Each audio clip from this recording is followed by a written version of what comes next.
आऊज़ु बिल्लाहि मिनश्शैतानिर्रजीम बिस्मिल्लाहिर्रहमानिर्रहीम। मेरा नाम वाजिद नईम है और अज़ीज़ तलबा और तालिबात, आज के इस ऑनलाइन लेक्चर में मैं आपको खुशामदीद कहता हूँ और उम्मीद करता हूँ बेटा कि आप लोगों ने मेरा कल वाला लेक्चर समाअत किया होगा जो शेरी इस्तिलाहात में से काफिया और रदीफ पर मुश्तमिल था। तो अज़ीज़ तलबा और तालिबात, आज की नशिस्त में हम शेरी इस्तिलाहात में से बकिया दो इस्तिलाहात यानी मतला और मक्ता पर बात करेंगे। बढ़ते हैं बेटा हम अपने लेक्चर की तरफ।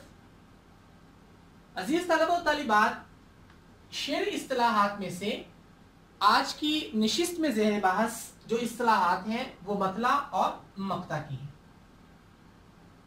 मैं उम्मीद करता हूं बेटा कि आप मानव मफहूम जो है वो गौर से समाअत करेंगे। बढ़ते हैं मानव मफहूम की तरफ। अजीज तलबा और तालिबात, ये लफ्ज यानी कि मतला तलाअ यतलुउ तलुअन से इसम ज़रफ़ है, यानी तुलू होने की जगह या तुलू होने का वक्त। उर्दू शायरी में गज़ल, नज़्म या कसीदा का पहला शेर जो हम काफिया और हम रदीफ या सिर्फ हम काफिया हो मतला कहलाता है, क्योंकि इस शेर से शायर अपने कलाम की इब्तिदा करता है। इस वजह से अजीज तलबा और तालिबात इसको हम मतला कहते हैं। अजीज तलबा और तालिबात, मतला के मानव मफहूम में 2 से 3 बातें काबिल गौर हैं जिनका ज़हनशी होना आपके लिए क्या है जी ज़रूरी है, ताकि आप बेहतर अंदाज से मतला की जो है वो निशानदही कर सकें। मैं उन 2 से 3 बातों को यहाँ आपके लिए दोहरा रहा हूं। आपने इनको गौर से सुनना भी है और ज़हनशी भी क्या जी रखना है। मैंने कहा बेटा कि ये लफ्ज यानी कि मतला तलाअ यतलुउ तलुअन से इसम ज़र्फ है, यानी कि इस लफ्ज का अगर माखज़ देखा जाए तो बेटा वो है जी तलाअ। यानी कि बाज़ औक़ात पेपर में पूछ लिया जाता है कि मतला का माखज़ क्या है, तो बेटा आपको मतला का माखज़ पता होना चाहिए और वो क्या है जी तलाअ। उसके बाद मैंने आपको इसकी लुग़वी तारीफ बताई है। तो बाज़ औक़ात पेपर में लुग़वी तारीफ भी पूछ ली जाती है कि मतला की लुग़वी तारीफ है, तो वो भी आपको क्या जी याद होनी चाहिए। जो मैंने कहा तुलू होने की जगह या तुलू होने का वक्त। उसके साथ साथ बेटा तीसरी बात जो ज़हननशी रखनी है आपने, वो ये है कि किसी गज़ल, नज़्म या कसीदे का पहला शेर जो हम काफिया और हम रदीफ या सिर्फ हम काफिया हो तो हम उसी को सिर्फ मतला कहेंगे। अगर ये शर्त मौजूद ना हुई तो हम उसको मतला नहीं कहेंगे। इसी के साथ बढ़ते हैं बेटा, मतला के हवाले से चंद अहम मालूमात यहाँ पर आपके लिए मैंने दर्ज की है, ताकि हम मजीद बेहतर अंदाज से जो है वो मतला की निशानदही कर सकें और उन अहम निकात को जो मालूमात की शक्ल में मैंने यहाँ पर लिखी है आप उनको ज़हननशी कर सकें। तो अजीज तलबा और तालिबात, मतला के हवाले से चंद अहम मालूमात में से जो पहली मैंने यहाँ रकम की है उसको गौर से समाअत कीजिए। अगर किसी शेर के दोनों मिसरे हम काफिया ना हो तो उसको सिर्फ गजल का पहला शेर कहा जाएगा, मतला नहीं कहा जाएगा। जैसे मैंने तारीफ में आपको बताया था कि हम काफिया और हम रदीफ या सिर्फ हम काफिया हो तो हम उसको क्या जी मतला कहेंगे। अगर ये शर्त पूरी ना हो रही हो तो बेटा वो गजल का सिर्फ पहला शेर होगा, मतला नहीं होगा। आगे बढ़ते हैं बेटा हम, मतला गजल का नकीब होता है। बेटा नकीब का लफ्जी मतलब जो है वो किसी कबीले या किसी ग्रोह का फर्द है जिसके ऊपर तमाम कबीले की या तमाम ग्रोह की जिम्मेदारी होती है। तो अजीज तलबा और तालिबात, मतला गजल का नकीब इस वजह से है कि बकिया तमाम अशआर की जिम्मेदारी जो है वो इस गजल में मतला के यानी कि जिसको हमने नकीब कहा उस नकीब पर होती है।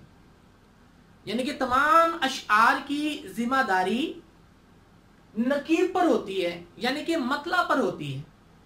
जो बकिया तमाम अशआर को साथ लेकर के जी चलता है।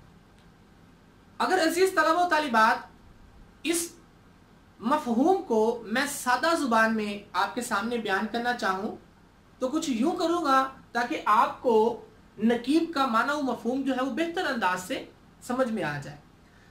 अगर अजीज तलबा व तालिबात आपने किसी महफिल में शिरकत की हो तो आपने ज़रूर देखा होगा कि वहाँ एक स्टेज सेक्रेटरी होता है, यानी कि नकीब महफिल, जो महफिल की कार्रवाई को आगे लेके चलता है।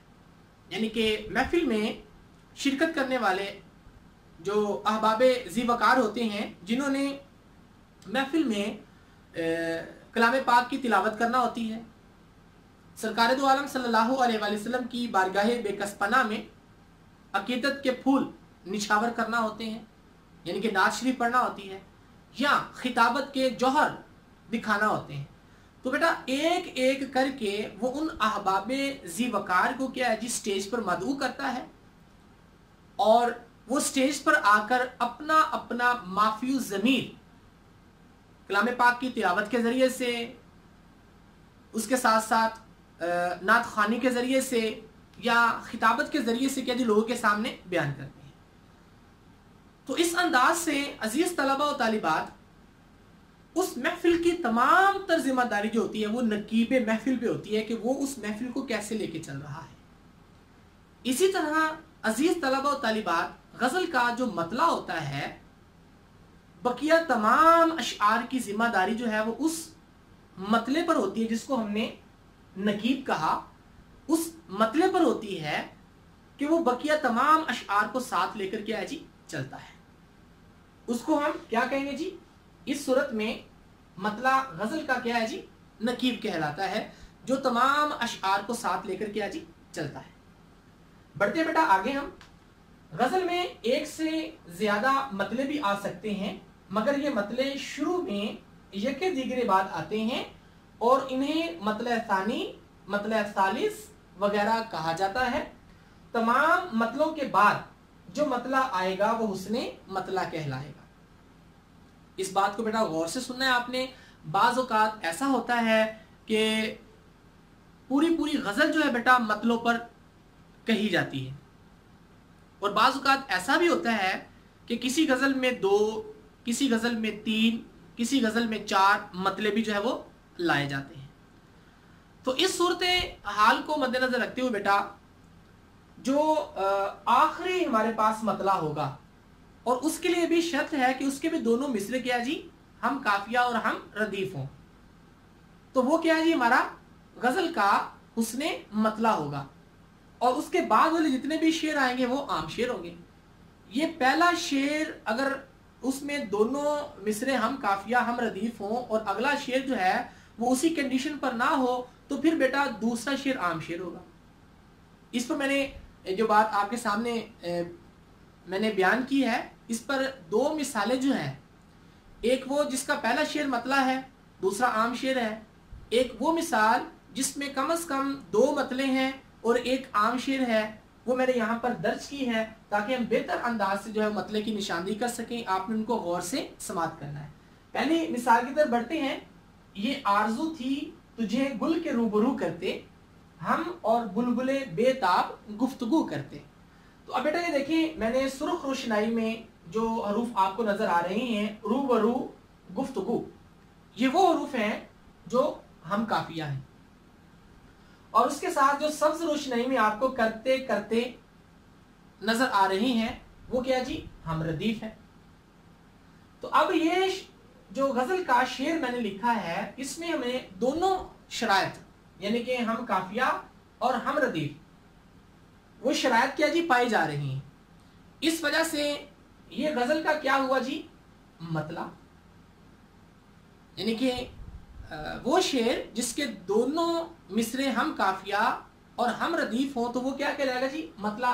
तो इस शेर में ये दोनों शरायत जो है वो मौजूद हैं, जिसकी वजह से हम इस शेर को गजल का मतला कह सकते हैं। उसके बाद दूसरा शेर देखते हैं जी। पैगंबर ना मुयस्सर हुआ तो खूब हुआ, ज़बाने गैर से क्या शरह आरज़ू करते। तो अजीज तलबा तालिबात, इस शेर को गौर से देखिएगा।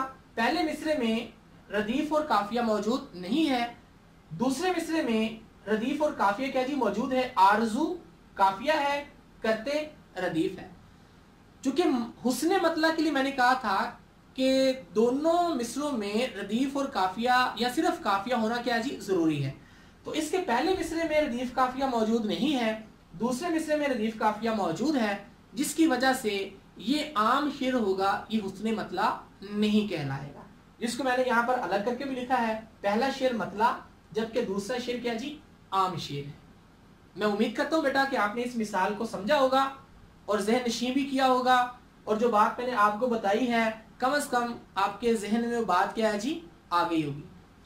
और उसके साथ बढ़ते बेटा हम दूसरी मिसाल की तरफ। तो दूसरी मिसाल हमारे पास ऐसी है जिसमें दो मतलों का तज़किरा है और फिर एक आम शेर का तज़किरा है। बढ़ते हैं मिसाल की तरफ, गौर से समाअत कीजिएगा। गज़ब किया तेरे वादे पे जो एतबार किया, तमाम रात क़यामत का इंतजार किया। तो अब बेटा देखें, ये नीली रोशनाई में इंतजार, एतबार और इंतजार, एतबार और इंतजार के जो लफ्ज आपको नजर आ रहे हैं, ये हमारे पास क्या जी काफिया, और उसके साथ साथ सियाह रोशनाई में जो क्या क्या के अल्फाज आपको नजर आ रहे हैं वो हमारे पास क्या जी रदीफ। तो इसमें भी जो शर्त हमने मतला के लिए रखी थी, हम काफिया हम रदीफ या सिर्फ हम काफिया, तो इसमें काफिया भी मौजूद है, रदीफ भी मौजूद है। इस वजह से ये हमारा क्या हुआ जी मतला। दूसरा शेर समाअत कीजिए। किसी तरह जो ना उस बुत ने एतबार किया, मेरी वफा ने मुझे खूब शर्मसार किया। तो इस शेर में भी देखें, ये आपको सुर्ख रोशनाई में हरूफ नजर आ रहे हैं, एतबार और शर्मसार, ये काफिया हैं। सब्ज रोशनाई में क्या और क्या नजर आ रहे हैं, ये रदीफ है। तो इस शेर में भी काफिया और रदीफ की शर्त पूरी हो रही है, तो ये भी क्या जी हमारे पास मतला। लेकिन इस मतला को हम क्या कहेंगे, मतला है सानी। पहला हमारे पास मतला है, दूसरा हमारे पास क्या जी मतला है सानी है। अगर यही शर्त अगले शेर में भी होती तो वो हमारे पास क्या बनना था, मतला है सालिस। चूंकि अगला शेर हम पढ़ते हैं, देखते हैं कि उसमें ये शर्त है या नहीं। गौर से सुनिएगा। तुझे तो वादा दीदार हमसे करना था, तुझे तो वादा दीदार हमसे करना था, ये क्या किया कि जहां को उम्मीदवार किया। तो अजीज तलबा व तालिबात, अगर हम इस शेर पर गौर करें तो पहले मिसरे में हमारे पास काफिया और रदीफ मौजूद नहीं है। दूसरे मिसरे में गौर करें तो उम्मीदवार सब्ज रोशनाई में आप देख रहे हैं हमारे पास काफिया है, सुर्ख रोशनाई में किया, ये हमारे पास क्या जी रदीफ है। तो यहां पर ये शर्त हमारे पास मौजूद नहीं है कि दोनों मिसरों में रदीफ काफिया हो, तो इस वजह से ये हमारा मतला नहीं होगा, ये हमारा क्या जी आम शेर होगा। पहला मतला, अब दूसरा हुस्ने मतला। हुस्ने मतला के लिए मैंने कहा था दोनों मिसरों में रदीफ काफिया मौजूद होगा, दोनों मिसरों में रदीफ काफिया मौजूद है, इस वजह से ये शेर हमारा क्या हुआ जी हुस्ने मतला। तीसरे शेर में हमारे पास दूसरे मिसरे में रदीफ काफिया मौजूद है, इस वजह से ये आम शेर होगा। मैंने यहाँ पर लिख भी दिया इसको, पहला शेर मतला, दूसरा शेर हुस्ने मतला, जबकि आखिरी शेर जो है वो आम शेर कहलाएगा। मैं उम्मीद करता हूँ बेटा कि आपने इन बातों को गौर से सुना होगा और ज़हन नशीं किया होगा और आपको समझ भी आ रही होगी। बढ़ते बेटा हम दूसरी इस्तिलाह की तरफ, और दूसरी इस्तिलाह हमारे पास है जी मक्ता। मानो मफहूम गौर से देखिएगा। ये लफ्ज कता यकताउ कतअन से इस्म ज़र्फ है, यानी हर चीज का आखिरी हिस्सा, मुंतहा, किनारा, काटने या कटने की जगह। उर्दू शायरी में गजल, नज्म या कसीदा का आखिरी शेर जिसमें शायर अपना तखल्लुस इस्तेमाल करता है मक्ता कहलाता है। चूंकि शायर इस शेर पर अपने कलाम को खत्म करता है, इसलिए फन्ने शायरी की इस्तिलाह में इसको मक्ता कहते हैं। मतला की तरह बेटा इस तारीफ में भी 2 से 3 बातें जो है वो आपने ज़हन नशीं रखनी है, और वो 2 से 3 बातें मैं आपके लिए दोहरा रहा हूं, आपने उनको गौर से समाअत करना है। जैसे मैंने कहा कि मक्ता काता यकताउ क़त्अन से इसम ज़र्फ है, यानी कि इस लफ्ज का अगर माखज देखा जाए तो बेटा ये काता है। तो आपने ये माखज जो है वो अपने जहन में रखना है। और उसके बाद लुग़वी तारीफ जो है वो आपने जहन में रखनी है। लुग़वी तारीफ मैंने बताई आपको किसी चीज का आखिरी हिस्सा, मुंतहा, किनारा, काटने या कटने की जगह। और तीसरी बात जो आपने बेटा जहनशी रखनी है वो ये कि गजल, नज्म या कसीदा का आखिरी शेर जिसमें शायर अपना नाम या तखल्लुस इस्तेमाल करे तो उसको हम क्या कहेंगे जी? मक्ता कहेंगे। इसी के साथ बेटा मक्ता के हवाले से मैंने चंद अहम मालूमात यहाँ दर्ज की हैं ताकि हम मतला की तरह मक्ता की भी बेहतर अंदाज से जो है वो निशानदेही कर सकें। आपने इन अहम मालूमात को भी जो है वो गौर से सुनना है। बढ़ते हैं हम अहम मालूमात की तरफ, जरा गौर से सुनिएगा। अजीज तलबा व तालिबात, अगर किसी गजल के आखिरी शेर में तखल्लुस मौजूद ना हो तो वो आखिरी शेर कहलाएगा, मक्ता नहीं कहलाएगा। क्योंकि तारीफ में हमने कहा था कि आखिरी शेर में तखल्लुस इस्तेमाल होगा तो वो हमारा मक्ता होगा। अगर तखल्लुस या नाम आखिरी शेर में इस्तेमाल ना होगा तो वो हमारा जो है वो मक्ता नहीं कहलाएगा, उसको हम आखिरी शेर कहेंगे। और नज़म, गज़ल और कसीदा में बेशुमार ऐसी मिसालें मौजूद हैं जिनके आखिरी शेर में शुआरा हजरात ने अपना नाम इस्तेमाल नहीं किया, इस वजह से हम वहां उसको मक्ता नहीं आखिरी शेर कहेंगे। दूसरी बात समाप्त कीजिए, अगर गजल के किसी शेर में शायर का तखल्लुस मौजूद हो मगर वो गजल का आखिरी शेर ना हो, वो मक्ता नहीं होगा। बाज़ औक़ात बेटा ऐसा भी होता है कि शायर गजल के दरमियान में ही अपना नाम या तखल्लुस इस्तेमाल कर लेता है और उसके साथ साथ आखिर में भी अपना नाम और तखल्लुस इस्तेमाल करता है।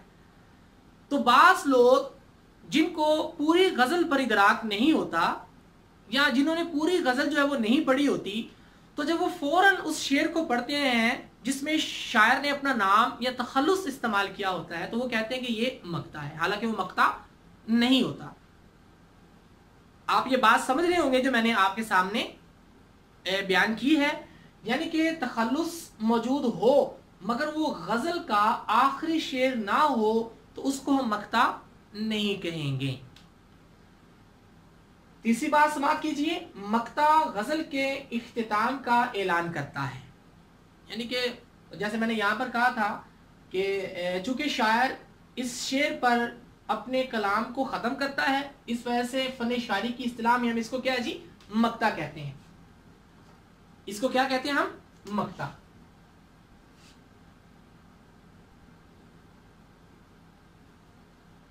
और मक्ता वो है जिससे गजल अपनी तकमील को पहुंचती है। मक्ता वो है जिससे गजल अपनी तकमील को पहुंचती है, यानी कि मक्ता लिखकर शायर उसको क्या है जी? खत्म कर देता है, गजल को मुकम्मल कर देता है। तो अजीज तलबा व तालिबात, मैं उम्मीद करता हूं कि आप लोगों ने माना व मफहूम के साथ चंद अहम और बुनियादी जो मालूमात मैंने आपके सामने बयान की हैं इनको आपने गौर से सुना होगा।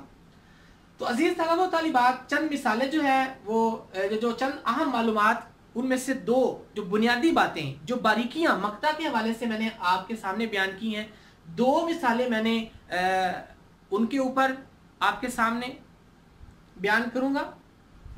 और दो मिसालें जो है वो मक्ता के हवाले से हैं जो गजल के आखिरी अशार हैं, इनको गौर से समाप्त कीजिएगा।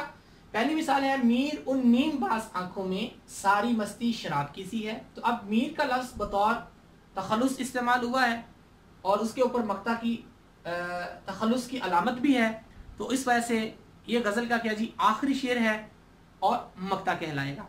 बल्कि नाहम जमात में आपने ये गज़ल मीर तकी मीर की पढ़ी भी है और पूरी गज़ल जो है वो आपकी निगाह से गुजरी हुई है। दूसरी मिसाल देखिए, शामिल निसाब गज़ल है अहमद नदीम कासमी की, उसमें से मैंने ये मक्ते का एक शेर लिया है। शायरी रोज़े अज़ल से हुई तख्लीक नदीम, शेर से कम नहीं इंसान का पैदा होना।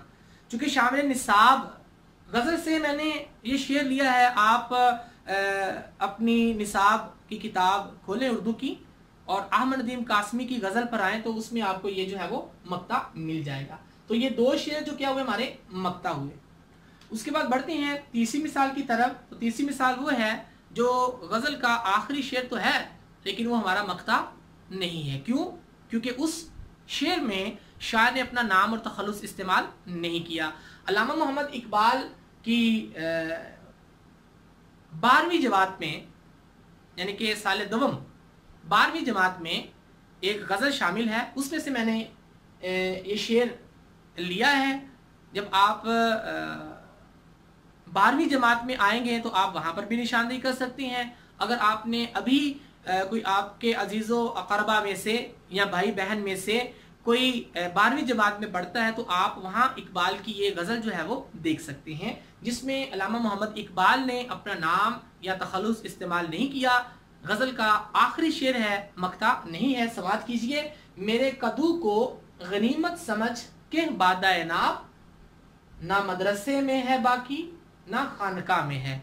तो ये वो शेर आ गया जिसमें शायर ने अपना नाम इस्तेमाल नहीं किया, इस वजह से हम इसको मक्ता नहीं कहेंगे। ये गज़ल का क्या जी आखिरी शेर कहलाएगा। चौथी मिसाल जो मैंने लिखी है, जो मैंने बात कर रहा था आपके सामने कि अगर गज़ल के किसी शेर में शायर का तखल्लुस मौजूद हो मगर वो गज़ल का आखिरी शेर ना हो, मक्ता नहीं कहलाएगा। तो अब ये हज़रत मोहानी का मारूफ ज़माना शेर मैंने यहाँ पर लिखा है। अगर बेटा आपको ये गज़ल पूरी याद है या आपकी निगाह से गुजरी है तो आप इस गज़ल में मक्ता की निशानदेही कर सकते हैं, आया कि ये शेर मक्ता का है या मक्ता का नहीं है। अजीज़ तलबा व तालिबात, अब अगर इस पूरी गज़ल को देखा जाए, हज़रत मोहानी की इस गज़ल को, तो ये शेर जो है वो आपने अपनी गज़ल का पहला शेर लिखा है और उस पहले शेर में आपने अपना तखल्लुस इस्तेमाल कर लिया। अगर तो किसी को ये नहीं पता कि ये गज़ल का पहला शेर है या दरमियान में है या आखिरी है, तो बेटा वो कतअन जो है वो सही अंदाज़ा नहीं लगा सकता या हतमी राय कायम नहीं कर सकता कि ये गज़ल का मक्ता है या मक्ता नहीं है, क्योंकि हम सिर्फ तखल्लुस से जो है वो इस चीज़ का अंदाज़ा नहीं लगा सकते कि ये मक्ता है कि नहीं है। क्योंकि मैंने बात की थी कि बाज़ औक़ात शुअरा हज़रात दरमियान में ही अपना नाम या तखल्लुस इस्तेमाल कर लेते हैं, लेकिन पढ़ने वाला फ़ौरन हतमी राय कायम कर लेता है वो मक्ते की तारीफ़ को मद्देनज़र रखते हुए कि आखिरी शेर उसमें तखल्लुस इस्तेमाल करता है, इस वजह से वो मक्ता होगा। तो हर आखिरी शेर जो है, हर वो शेर जिसमें शायर अपना नाम या तखल्लुस इस्तेमाल कर रहा है, हम उसको मक्ता नहीं कहेंगे। शेर समाअत कीजिए। है मश्क सखुन जारी चक्की की मशक्कत भी, एक तुरफा तमाशा है हसरत की तबीयत भी। अगर बेटा इस गज़ल को पढ़ा जाए तो आखिरी शेर जो है उसमें हज़रत मोहानी ने कुछ शुआरा हज़रात के नाम भी लिखे हैं और साथ अपना नाम जो है वो बतौर तखल्लुस इस्तेमाल किया है। बहरहाल ये शेर जो है ये मक्ते का नहीं है। मैं उम्मीद करता हूँ बेटा कि आप लोगों ने शेरी इस्तिलाहात के हवाले से जो हम बात कर रहे थे, मतला और मक्ता, उसको आपने गौर से समाअत किया होगा और अहम निकात जो है वो आपने अपनी डायरियों पर नोट किए होंगे। इसी के साथ ही मुझे इजाज़त दीजिए, इंशाअल्लाह एक नए सवाल के साथ आपके सामने हाज़िर खिदमत होंगे। अस्सलामु अलैकुम।